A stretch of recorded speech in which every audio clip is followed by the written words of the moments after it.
اور آگے ذکر فرمایا گیا والذین اتبعوہم بإحسان، نیز وہ جو خوبصورتی کے ساتھ ان کی پیروی کرنے والے ہیں، ان کے پیچھے آئے ہیں، ان کا بھی یہاں پر ذکر کیا گیا۔ اسی سے لفظ نکلا ہے تابعی، تبعو سے۔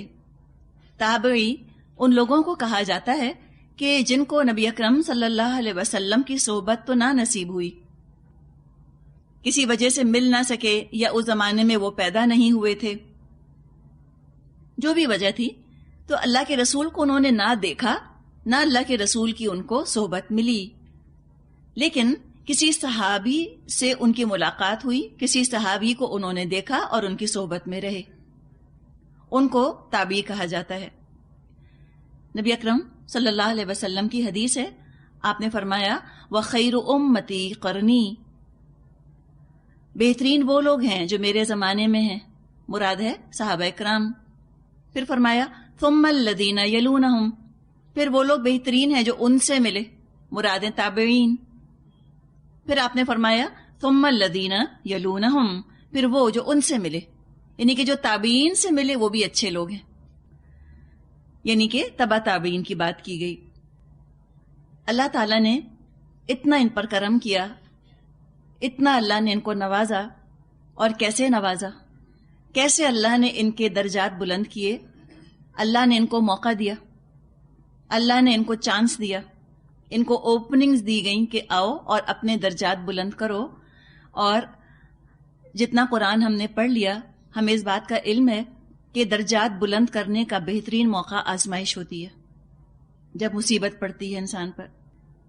تو اللہ تعالیٰ نے ان کو خوب آزمایا، بدر کے موقع پر، بیت رضوان کے موقع پر، احد کے موقع پر، حنین کے موقع پر، احزاب کے موقع پر، آزمائشوں پر آزمائشیں آئیں۔ یہ ہے اللہ کا پیار کا انداز۔ سورہ احزاب میں ہم پڑھیں گے صحابہ کے بارے میں، ان کو آزمایا گیا، زلزلوا زلزالا شدیدا، وہ تو ہلا ڈالے گئے، شدت کا ہلا ڈالا جانا۔ ہمارا حال یہ ہوتا ہے، ذرا سی کوئی مشکل ہم پر آتی ہے، ہم کیا اٹھتے ہیں کہ اب ہم سے برداشت نہیں ہوتا، بہت ہو گیا۔ 1 سال سے برداشت کر رہے ہیں، ہم 2 سال سے برداشت کر رہے ہیں، ہم تو 3 سال سے برداشت کر رہے ہیں، ہم 5 سال سے برداشت کر رہے ہیں۔ صحابہ کا تو آپ دیکھیے، مکے سے لے کر اور تبوک تک، اب تک ان کی آزمائشیں ہو رہی ہیں، اب تک آزمائے جا رہے ہیں۔ اگر کسی پر آزمائش آ رہی ہے اور وہ برداشت کر رہا ہے، اپنے سر پر احسان ہے اس کا سارے کا سارا، اپنی انویسٹمنٹ کر رہا ہے، اپنی جنت کی قیمت دے رہا ہے، جتنی اعلیٰ جنت اتنی زیادہ محنت۔ تو جس پر جتنی آزمائشیں آ رہی ہیں، اس کا مطلب ہے اتنی ہی اعلیٰ جنت اس کے لیے ایلوکیٹ ہو چکی ہے۔ تم پیمنٹ کر دو، جنت لے لو، پیمنٹ نہیں کرو گے جنت کسی اور کے حصے میں چلی جائے گی۔ تم منہ موڑ جاؤ آزمائشوں سے، رونا پیٹنا مچاؤ، شور ہنگامہ کرو، ہم سے نہیں ہوتا، ہم سے نہیں برداشت ہوتا، ہم نہیں چل سکتے، نہیں چل سکتے، مت چلو، جاؤ لوٹ جاؤ جہاں سے آئے تھے۔ روشنی اچھی نہیں لگ رہی، جاؤ اندھیروں کی طرف۔ جہاد اچھا نہیں لگ رہا، لوٹ جاؤ عافیت کی طرف۔ تو کتنا رہ لوگے؟ مساکن ترضونھا، ان گھروں میں جو تمہیں بہت اچھے لگتے ہیں۔ جانا تو ہے نا، لوٹنا تو ہے اللہ کی طرف۔ تو عقل مند تو وہ ہے کہ جو اللہ کو راضی کرنے کی کوشش کر لے، آزمائشوں کو بلیسنگ سمجھ کے، نعمت سمجھ کر کر لے انویسٹ، اور تذکرہ کر کر کے اپنی مشکلوں کا اپنا اجر نہ گھٹائے۔ آپ کو یہ صحابہ کے بارے میں نہیں ملے گا کہ 10 لوگوں کو اکٹھا کر کے وہ اپنی دکھ بھری کہانی بیان کرتے ہوں، ہائے میں نے یہ کیا، پھر میں نے وہ کیا، پھر میں نے وہ کیا، یوں ہوا، پھر میں اتنا رویا، پھر اتنی مشکل آئی میرے اوپر، اس نے یہ کہہ دیا، میرا تو دل ہی ٹوٹ گیا۔ ایسے قصے نہیں کہا کرتے تھے۔ ہاں، اگر کوئی پوچھ لیتا آ کر ان سے، یا کسی کی حوصلہ افزائی کرنی ہوتی تو تھوڑی بہت اپنی کوئی بات بیان فرما دیا کرتے، تاکہ لوگوں کو اندازہ ہو جائے کہ جنت یہ پھولوں کی سیج نہیں ہے، جنت کو حاصل کرنا کانٹوں بھرا راستہ ہے۔ تو جو لوگ ان کے پیچھے آئے، والذین تبعوہم بإحسان، جنہوں نے خوبصورتی کے ساتھ ان کا اتباع کیا، یہ ہم کی ضمیر صحابہ کی طرف جا رہی ہے۔ تو کیا ہوا؟ رضی اللہ عنہم، اللہ ان سے راضی ہو گیا۔ کتنی بڑی خوشخبری ہے جو ان کو دے دی گئی، رضی اللہ عنہم۔ سوچی جب صحابہ نے یہ پڑھا ہوگا کتنی خوشی ان کو ہوئی ہوگی نا، کہ اللہ ان سے راضی ہو گیا. اسٹیمپ لگا دی گئی, مہر لگا دی گئی ان کے اوپر, سیل آف اپروول لگا دی گئی ان کے اوپر کہ بس اللہ تم سب سے راضی ہے. اسی لیے ہم جب صحابی کا نام لیتے ہیں تو ہم کہتے ہیں عمر رضی اللہ عنہ. عمر وہ جن سے کہ اللہ راضی ہو گیا. ہم کہتے ہیں علی رضی اللہ عنہ. علی کون؟ وہ جن سے کہ اللہ راضی ہو گیا. اور جن سے اللہ راضی ہو جائے اور کوئی انسان ان سے راضی نہ ہو تو انسان کا اپنا پرابلم ہے. اور جو صحابہ سے راضی نہیں ہوگا اللہ ان سے راضی نہیں ہوگا. تو یہ بہت بڑی کامیابی, اللہ ان سے راضی ہوا. جیسا صبر, جیسی ہمت, جیسی قربانی اللہ چاہتا تھا انہوں نے حق ادا کر دیا. جو اللہ اور رسول سے انہوں نے عہد باندھا, ہر مخالفت, ہر مشکل کے باوجود بہت خوبی کے ساتھ, خوبصورتی کے ساتھ, حسن کے ساتھ اس کو نبھایا. جو ٹیلنٹ, جو صلاحیت, جو مال, جو ریسورسز اللہ نے ان کو دیے تھے, جو قوتیں دی تھیں, خوب انہوں نے اس کو اللہ کی راہ میں لگایا. اللہ کی رضا حاصل کرنے میں ان چیزوں کو خرچ کیا تو اللہ ان سے راضی ہو گیا. وَرَضُوا عَنْهُ, اور وہ اللہ سے راضی ہو گئے. ہم سمجھتے ہیں کہ ایک ہی بات ہے, رضی اللہ عنہ ورضوا عنہ, کہ اللہ ان سے راضی اور وہ اللہ سے راضی. تو اللہ سے راضی رہنا یہ بڑی خوش قسمتی ہے. جو اللہ کی طرف سے آیا صحابہ پر اللہ کے عدل کا, اللہ کی حکمت کا نتیجہ سمجھا. جیسے ہم دعا پڑھتے ہیں نا, ماضٍ فی حکمک, اللہ تیرا تو ہر حکم میرے اوپر نافذ ہونے والا ہے. عدل فی قضاءک, اللہ تیرا ہر فیصلہ میرے بارے میں عدل پر مبنی ہے. اللہ تو ظلم کرنے والا نہیں. مجھے کوئی چیز چاہیے تھی اور تو نے مجھ کو نہ دی, میری مرضی پوری نہ ہوئی, اس میں میرا ہی فائدہ تھا. یہ کم ہی ہم سوچتے ہیں نا. قرآن کی کلاس میں اس وقت بیٹھ کے تو ساری باتیں کر لینا کتنا آسان ہے, اور گھر جائیں اور اپنی مرضی کی کوئی چیز نہ ملے اور اس میں صبر کرنا اور اس کو اللہ کی طرف سے بہتری سمجھنا, یہ پریکٹس سے آتی ہے چیز. بار بار پریکٹس کرنے سے اور قرآن کے ساتھ تعلق جوڑ کر رکھنے سے اور اچھی صحبت میں رہنے سے یہ چیزیں پختہ ہوتی ہیں. تو جو اللہ کی طرف سے آیا اللہ کا عدل, اللہ کی حکمت سمجھ کے قبول کیا. اگر کوئی مصیبت آئی, کوئی پریشانی آئی, اپنی کسی خامی کا علاج سمجھا کہ میرے اندر کوئی کمزوری, کوئی کوتاہی ہوگی, اللہ میری تربیت فرما رہا ہے. اپنے صبر کا امتحان سمجھا, پورے اترے صبر کے امتحان پر. کوئی کامیابی ملی, کوئی بدر, کوئی خوشی, کوئی بھلائی, دل و جان سے اللہ کے شکر گزار ہوئے, اپنے گن نہیں گائے, اپنا جھنڈا بلند نہ کیا, میں اور میں یہ نہ کیا, اللہ اللہ اللہ کیا, الحمدللہ, سبحان اللہ. تو اللہ کی رضا میں راضی رہنے والے لوگ راضیتم مرضیہ, راضی ہونے والے, راضی کیے جانے والے, ایسے وہ لوگ تھے. تو ان کے لیے فرما دیا کہ اللہ تعالیٰ نے تو ان کے لیے ایسے باغات تیار کیے ہیں جس میں کہ وہ ہمیشہ رہیں گے. یہ ہے بڑی کامیابی, یہ ہے اصل کامیابی. فلاح کہا جاتا ہے مکمل کامیابی کو, کمپریہنسو سکسیس, پارشل سکسیس نہیں کہ چھوٹے سے کسی گوشے کے اندر کامیابی مل گئی. دنیا میں تو جتنی کامیابیاں انسان کو ملتی ہیں سب پارشل ہیں. فوز نہیں ہے دنیا کی کوئی کامیابی. کسی ٹیسٹ میں پاس ہو گئے, کوئی مراد پوری ہو گئی, کوئی بچہ اپنی مراد آپ کی پا گیا, آپ کا کوئی بچہ اس کو اپنی مرضی کی چیز مل گئی, یا چھوٹی موٹی چیزیں, یہ کیا ہے؟ Partial success. فوز مکمل کامیابی, دین اور دنیا دونوں کی کامیابی, دنیا اور آخرت دونوں کی کامیابی. تو یہ سب کہہ کر اور فوز العظیم قرار دے کر ایک انسینٹیو دے دیا گیا, ایک چیلنج دے دیا گیا لوگوں کو کہ تمہیں کمپیٹ کرنا ہے تو تم اس میں کمپیٹ کرو. یہ ہے وہ پرائز جس کے لیے تمہیں محنت کرنی چاہیے. تو یہاں تو ذکر ہو گیا انتہائی خوش نصیبوں کا. اب ذکر کیا جا رہا ہے اگلی آیت میں انتہائی بد نصیبوں کا.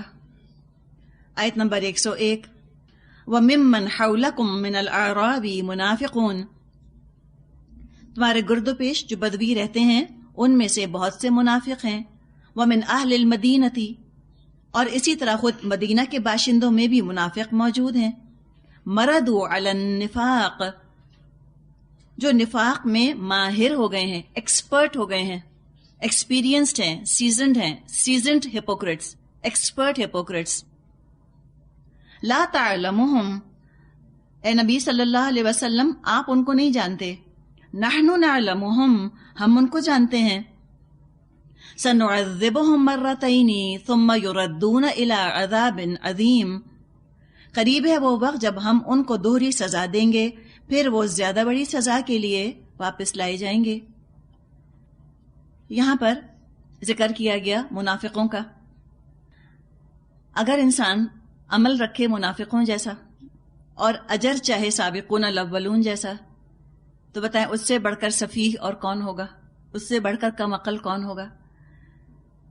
تو ایسے تو نہیں ملتی نا جنت کہ نفاق رکھیں، اپنی جان کو، اپنے مال کو، اپنے جذبات کو اتنا بچا بچا کے رکھیں. اور یاد رکھیے جو نفاق کریپ ان کرتا ہے نا، ابھی ہوا نہیں، کریپ کر رہا ہے آہستہ آہستہ، وہ اس وقت شروع ہوتا ہے جب انسان اپنی ذات کے بارے میں بہت حساس ہو جائے. ہم کہتے ہیں آئی ایم ویری سینسٹیو، میں تو کسی کی بات برداشت ہی نہیں کر سکتی. اب میں نے جو ہے وہ فلاں کام شروع کیا تو میرے ہسبینڈ کا موڈ تھوڑا سا خراب لگا، میں تو رات بھر نہیں سو سکی، میں تو پوری رات روتی رہی. جب یہ ہم باتیں کرتے ہیں سمجھ جائیے یہ نفاق کا آغاز ہے. ہاں دل پر اثر ہوا ہوگا، اعلان کرنے کی کیا ضرورت ہے؟ ڈسکس کیوں کیا؟ جب ان چیزوں کو ڈسکس کریں گے تو یہ ہماری جو کمزوریاں ہیں یہ ہماری برائیوں میں تبدیل ہو جائیں گی، اور پھر وہ برائی آگے بڑھ کر نفاق کی شکل اختیار کر لے گی.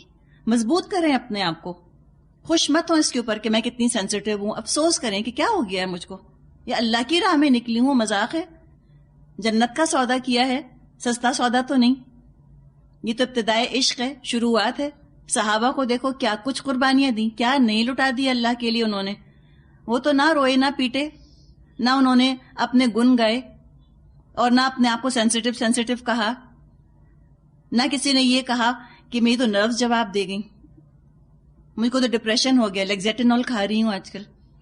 یہ کوئی نہیں ہوتا. یاد رکھیے کہ ایسے کرنے سے نہیں چل سکتے آپ دین کے اوپر کبھی بھی. جب تک آپ اپنے آپ کو مضبوط نہیں بنائیں، خوش قسمت نہ سمجھیں اپنے آپ کو، پراؤڈ نہ فیل کریں کہ ہاں ٹھیک ہے آزمائش آئی ہے، انشاءاللہ اللہ چاہے گا ہم اتریں گے پورا اس کے اوپر.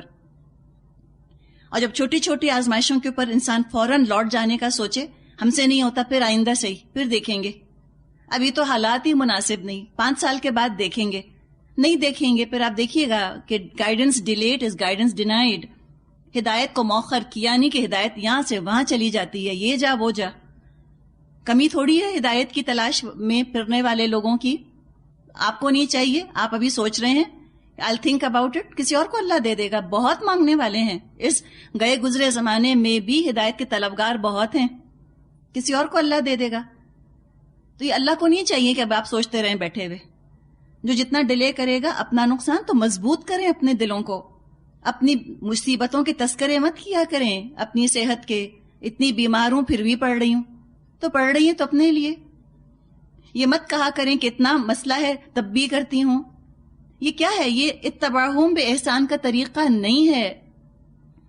یہ دراصل ہمیں اپنی چھوٹی چھوٹی باتیں اتنی بڑی بڑی کیوں لگتی ہیں؟ اس لیے کہ ہمارے دماغوں کے اندر کوئی بڑی چیز ہے ہی نہیں، کوئی رول ماڈل نہیں ہے. We have nothing to compare against. جب کمپیریزن نہیں ہے تو ہم نظر آتے ہیں اپنے آپ کو چاروں طرف، اپنے ہی حسن کا دیوانہ بنا پھرتا ہوں. لگتا ہے کہ جو مشقت میں اٹھا رہی ہوں اس کی تو مثال ملنی مشکل ہے. چراغ لے کر ڈھونڈو تو مجھ جیسا نہ ملے. ایسی بات نہیں. جب صحابہ کی روشنی دیکھیں گے تو پتا چلے گا کہ ہم تو چراغ بھی نہیں، ذرہ بھی نہیں ہے ان کے سامنے، حقیقت ہے. تو کیوں نہ اپنی زندگی میں ہم ان کے کردار کا سورج جگمگائیں. سیرت پڑھیں نبی اکرم صلی اللہ علیہ وسلم کی، اور صحابہ کی سیرت پڑھیں تو پتا چلے کہ ہم کیا کر رہے ہیں. شرمندگی ہوتی ہے اپنے آپ کو، کچھ نہیں کر رہے، حقیقت ہے، ایگزیجریشن نہیں، کچھ نہیں کر رہے. تو مضبوط کریں اپنے آپ کو. مضبوط نہیں کریں گے تو جیسے ابھی ہم نے بات کی کہ یہی کمزوری، یہی اپنی نبضیں دیکھتے رہنا، یہی اپنی تذکرے کرتے رہنا، اپنی مشکلات مصائب کا ذکر کرتے رہنا، یہی کمزوری آگے چل کر برائی اور نفاق کی شکل اختیار کرے گی. نہیں بڑھ سکتے آگے دین کے راستے پر، یہیں رہ جائیں گے. تو یہ جو منافق تھے ان کا پرابلم ہی یہ تھا، ہر چیز ان کو اپنی جان پر بڑی باری گزرتی تھی. ہائے ہائے اب یہ ہو گیا، ہائے اللہ اب یہ کریں. تو یہی کہتے رہ گئے، کرتے کرتے ایکسپرٹ ہو گئے. مردوا علی النفاق، طاق ہو گئے نفاق کے اندر. کتنے ایکسپرٹ؟ اتنے ایکسپرٹ کہ دوسروں کو پتہ بھی نہیں چلتا کہ یہ منافق ہیں، اور ان کو خود بھی نہیں پتہ چلتا اب کیا منافق ہو چکے. اتنی پریکٹس کی، اتنا انہوں نے پریٹینڈ کیا اس طرح سے کہ ابھی سچ مچ کے منافق ہو گئے، پوری طرح کے منافق ہیں. اب ان کو خود بھی احساس نہ رہا کہ ہم کتنے بڑے منافق ہو گئے. اپنے آپ کو انہوں نے کنونس کر لیا کہ ہم ہیں تو مومن، مجبوریاں اتنی ہیں کیا کریں، معذوریاں اتنی ہیں کیا کریں. تو طاق ہو گئے ہیں نفاق میں. اور نبی اکرم صلی اللہ علیہ وسلم سے بھی فرمایا گیا کہ آپ ان کو نہیں جانتے، اتنے گھاک ہیں یہ کہ آپ پہچان بھی نہیں سکتے. ایسا ونیئر چڑھا لیا انہوں نے اپنے اوپر، ایسا ایکسپرٹیز حاصل کر لیا انہوں نے کہ ایسا ڈسگائز کیا ہے اپنے نفاق کو ایمان میں انہوں نے کہ ان کا ڈسگائز کوئی نہیں پہچان سکتا. اور یہ حقیقت ہے کہ نبی اکرم صلی اللہ علیہ وسلم نے کبھی اپنے خیال کے مطابق کسی کو منافق نہیں کہا. فرمایا اللہ نے نحن نعلمہم، ہم ان کو جانتے ہیں.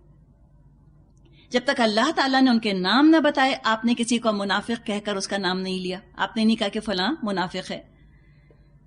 تو ان کے بارے میں فرمایا کہ ہم تو ان کو 2 دفعہ عذاب دیں گے دنیا میں. سنعذبہم مرتین، 2 دفعہ عذاب دیں گے. ثم یردون الی عذاب عظیم، پھر لوٹا دیے جائیں گے وہ بڑے عذاب کی طرف. تو ٹوٹل 3 عذاب ہو گئے. ایک تو عذاب زندگی میں رسوائی کا اور خوف کا کہ ہمارا نفاق نہ کھل جائے. اس کے بعد قبر میں جائیں گے تو قبر کا عذاب اور برزخ کی زندگی جو کہ سخت تنگ ہوگی ان کے اوپر. تو یہ دنیا ہی میں یہ 2 عذاب ہو گئے. اور پھر تیسرا عذاب عظیم، یعنی کہ جہنم تو ہے ہی، ان جہنم لبالمرصاد، بے شک جہنم تو گھات میں ہے، وہ تو منتظر ہے. اب آگے ایک اور کیٹیگری کا ذکر کیا جا رہا ہے آیت نمبر 102 103 میں. 2 کیٹیگریز تو ڈسکس کر لی گئی، 2 extremes, 2 ends of the spectrum. سابقون الاولون بہترین، منافقون بدترین. لیکن اس کے بیچ میں بھی ایک اور کیٹیگری ہے جس کا کہ ذکر کیا گیا.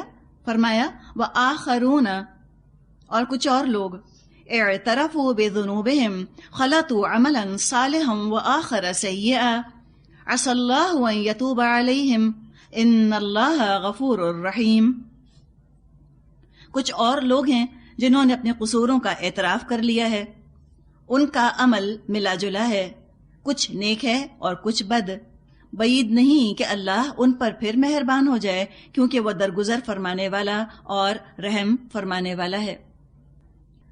تو 3 کیٹیگریز جو ہیں کلمہ پڑھنے والوں کی ہم نے ان آیات میں پڑھ لیں. اور حقیقت ہے کہ نہ تمام مومن ایک درجے کے ہوتے ہیں، نہ تمام منافق ایک درجے کے ہوتے ہیں. سابقون الاولون کی شان انشاءاللہ آگے بھی ہم پڑھیں گے سورہ واقعہ میں. اللہ تعالیٰ نے وہاں فرمایا ہے والسابقون السابقون، اور سبقت کرنے والے وہ تو ہیں سبقت کرنے والے، وہ تو ہیں ہی آگے نکل جانے والے. اولئک المقربون، وہ تو ہیں مقرب، اللہ کے قریب ہوئے. فی جنات النعیم، نعمتوں کی جنت میں رہیں گے، ایسے باغات میں جن میں کے نعمتیں ہیں. ثلۃ من الاولین، ایک گروہ ہے پہلوں میں. وقلیل من الآخرین، اور پچھلوں میں کم ہیں. یعنی صحابہ میں تو بہت سے لوگ ہیں سابقون الاولون، لیکن قلیل من الآخرین، بعد کے آنے والوں میں آخرین میں کم ہیں. قلیل من الآخرین، پچھلوں میں کم ہیں. ایک اور اس میں حدیث آتی ہے، اس سے ریلیٹڈ تو نہیں ہے لیکن آپ کو ایک اندازہ دینے کے لیے نا کہ سابق کیسے ہوتا ہے، انسان آگے بڑھنے والا نیکی میں کیسے ہوتا ہے. ذکر آتا ہے حدیث میں، نبی اکرم صلی اللہ علیہ وسلم نے کسی جہاد کے لیے ایک لشکر تیار فرمایا اور ان کو آپ نے حکم دیا کہ تم شام کے وقت اس وقت چلے جانا، مدینے سے کوچ کر جانا. تو وہ لشکر تھا چھوٹا سا، لوگ جو ہیں وہ چلے گئے، نبی اکرم صلی اللہ علیہ وسلم کی اطاعت کی. جو ان کے لیڈر تھے یا ان میں سے ایک تھے، انہوں نے یہ سوچا کہ میں ایسا کرتا ہوں کہ لشکر تو آہستہ چلے گا، تو میں صبح فجر کی نماز پڑھنے کے بعد روانہ ہوں گا. یہ انہوں نے سوچا. صبح جب فجر کی نماز کے بعد وہ نبی اکرم صلی اللہ علیہ وسلم کو نظر آئے تو آپ نے پوچھا کہ تو گیا نہیں؟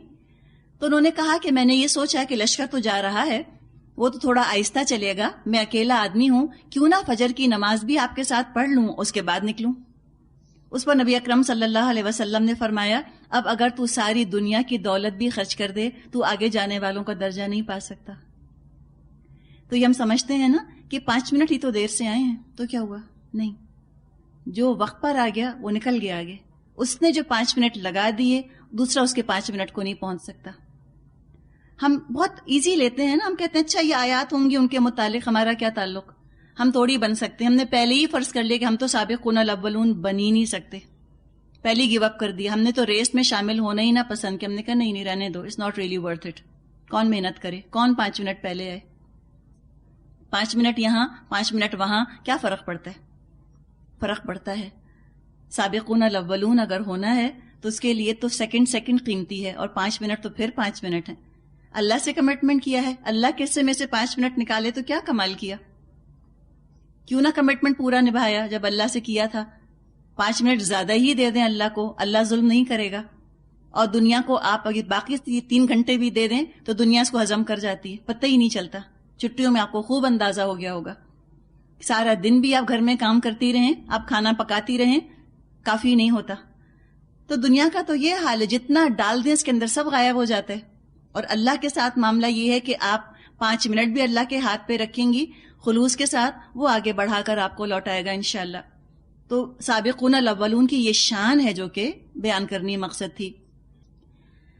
تو یہ تو اوپر کی کیٹیگری ہے، سب سے نیچے کٹر منافق، اور بیچ میں یہ درمیانے لوگوں کا ذکر کیا گیا کہ ان کے اعمال ملے جلے ہیں.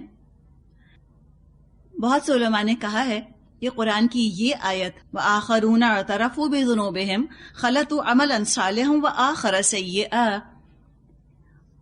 اکثر علماء کا کہنا یہ ہے کہ یہ آیت امت مسلمہ کے لیے بڑی امید افزا ہے، بہت انکریجنگ ہے. اس لیے کہ اللہ تعالیٰ نے فرمایا ہے ایسے لوگوں کے بارے میں کہ عسى اللہ ان یتوب علیہم، قریب ہے کہ اللہ ان پر بھی مہربان ہو جائے. جو کمزور قسم کے لوگ ہیں ان کو بھی امید دلائی گئی کہ اللہ ہو سکتا ہے کہ تم پر بھی مہربان ہو. اس آیت کے ساتھ ایک واقعہ آتا ہے احنف بن قیس کا. عرب کے بہت بڑے سردار تھے. نبی اکرم صلی اللہ علیہ وسلم سے ان کی ملاقات نہ ہو سکی، لیکن صحابیوں سے ملاقات ہوئی. علی رضی اللہ عنہ سے بہت متاثر تھے، ان کے بہت معتقد تھے، ایمان لائے. اور ایک دن کسی قاری کو یہ آیت انہوں نے تلاوت کرتے سنی. سورہ انبیاء کی آیت ہے، آیت نمبر 10، جس میں آتا ہے کہ لقد انزلنا الیکم کتابا فیہ ذکرکم، کہ تحقیق ہم نے ایک کتاب اے لوگوں تمہاری طرف نازل فرما دی ہے جس میں تمہارا ہی ذکر ہے. افلا تعقلون، تو کیا تم عقل سے کام نہیں لیتے؟ تو جب یہ آیت انہوں نے سنی تو کہتے ہیں کہ اس کے بعد میں نے قرآن پڑھنا شروع کیا کہ اچھا کیا قرآن کے اندر میرا ذکر ہے؟ تو میں ڈھونڈوں نا کہ میرا ذکر کہاں ہے.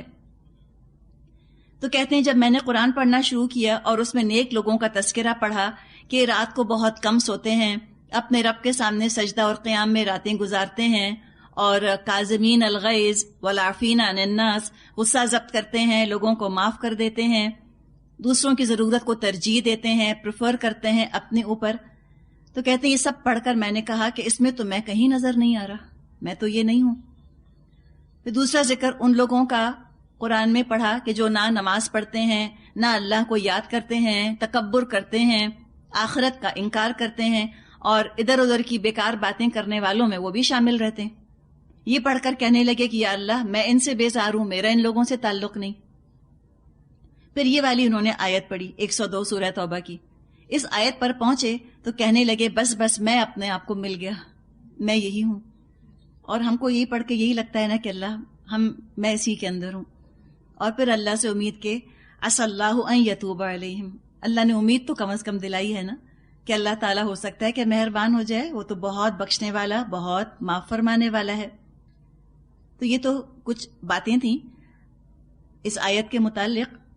اگر تبوک ہی کے ضمن میں تبوک ہی کے کانٹیکسٹ میں ان آیات کو رکھا جائے تو یہاں پر ذکر آ رہا ہے کچھ سچے مخلص مسلمانوں کا کہ جو صرف سستی کی وجہ سے نہ نکلے. نفاق نہیں تھا، اسلام کو نقصان پہنچانے کا کوئی ارادہ نہیں تھا، بس سستی ہو گئی، غلطی ہو گئی. روایات میں آتا ہے کہ ایسے مخلص مسلمان 10 تھے. انہوں نے اپنے قصور کو کوئی جسٹیفائی نہیں کیا، کوئی انہوں نے آ کر بہانے نہیں بنائے، بلکہ صاف انہوں نے مان لیا کہ ہاں ہم سے خطا ہوئی. شرمندگی کا ان کو احساس ہوا اور آئندہ انہوں نے عہد کیا کہ اب ہم ایسی غلطی کبھی نہ کریں گے. تو جو 10 صحابہ تھے ان میں سے 7 صحابہ نے، جن میں ابو لبابہ کا بھی نام آتا ہے، ابو لبابہ بن عبد المنذر رضی اللہ عنہ، وہ بھی ان لوگوں میں شامل تھے. انہوں نے کیا کیا، ان 7 صحابہ نے اپنے آپ کو انہوں نے مسجد نبوی کے ستونوں سے باندھ لیا. حالانکہ یہ وہ لوگ تھے کہ جو بدر میں بھی شامل ہوئے اور تمام موقعوں پر یہ اسلام کا ساتھ دیتے رہے، بس ایک تبوک میں شامل نہ ہوئے. جب تبوک سے واپسی پر یہ آیات پیچھے رہ جانے والوں کے متعلق نازل ہوئیں تو بہت ندامت ہوئی ان کو. تو انہوں نے اپنے آپ کو مسجد نبوی کے ستونوں سے باندھ لیا اور عہد کیا کہ جب تک اللہ کے رسول خود ہم کو نہ کھولیں گے ہم اسی طرح بندھے رہیں گے. یعنی اگر اللہ نے معاف کر دیا تو ٹھیک ہے، ورنہ بغیر کھائے بغیر پیے اسی طرح اپنے آپ کو باندھے رکھیں گے. تو نبی اکرم صلی اللہ علیہ وسلم تک جب یہ بات پہنچی تو آپ نے فرمایا میں اس وقت تک نہ کھولوں گا جب تک اللہ مجھ کو انہیں کھولنے کا حکم نہ دے دے، کیونکہ جرم بڑا ہے. اس کے بعد جب یہ آیات نازل ہوئیں تو ان کو کھولا گیا.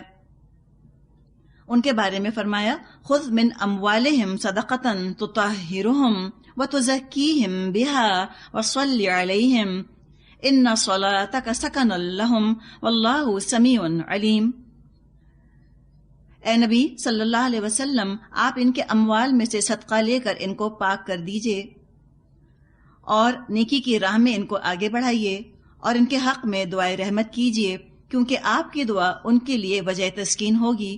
اللہ سب کچھ سنتا اور جانتا ہے. تو یہاں ان سے نبی اکرم صلی اللہ علیہ وسلم سے فرمایا گیا کہ آپ ان کا مال لے لیجئے، ان کے صدقے وصول کر لیجئے. اس سے مقابلہ کیجئے ان آیات کا جن میں کہ نبی اکرم صلی اللہ علیہ وسلم کو روک دیا گیا تھا کہ اب آپ منافقوں سے مال نہیں لیں گے. تو ان کو جدا کیا گیا کہ کوئی ان کو منافق نہ سمجھے پیچھے رہ جانے کی وجہ سے، بلکہ کہا گیا کہ آپ ان سے ان کے اموال، ان کے صدقات وصول کر لیجئے. تو کہا کہ ان کے صدقات لیجئے، اور صدقہ جب آپ لیں گے تو کیا ہوگا، تو طاہرہم، ان کی تطہیر ہوگی، ان کی صفائی تزکیہ ہوگا. اور حقیقت ہے ایک تو انسان توبہ کر لے، توبہ کرنے سے ہمیں معلوم ہے کہ گناہ معاف ہو جاتا ہے. انہوں نے توبہ کی. جیسے ایک کپڑا ہے، کپڑا آپ نے دھویا تو جو گندگی تھی وہ تو دھل گئی، لیکن بعض دفعہ داغ رہ جاتا ہے یا ہلکی سی اسمیل رہ جاتی ہے. تو اسی طرح انسان جب گناہ کر کے توبہ کرتا ہے تو گناہ تو معاف ہو گیا، گندگی تو دور ہو گئی، لیکن اس گناہ کی ایک ظلمت رہ جاتی ہے، اس کا پھر بھی ایک بوجھ رہ جاتا ہے انسان کی روح کے اوپر. صدقہ جو ہے اس بوجھ کو بھی ہٹا دیتا ہے، گناہ دھل جاتا ہے، بالکل گلٹ ختم ہوتا ہے انسان کا. اللہ کا غضب بھی ٹھنڈا ہوتا ہے صدقہ دینے سے.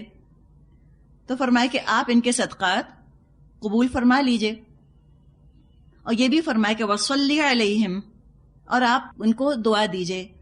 ان صلاتک سکن لہم، آپ کی دعا ان کے لیے باعث سکون ہے. صلی یصلی کا لفظی مطلب ہوتا ہے دعا دینا یا دعا مانگنا. آگ تاپنے کے معنوں میں بھی آتا ہے.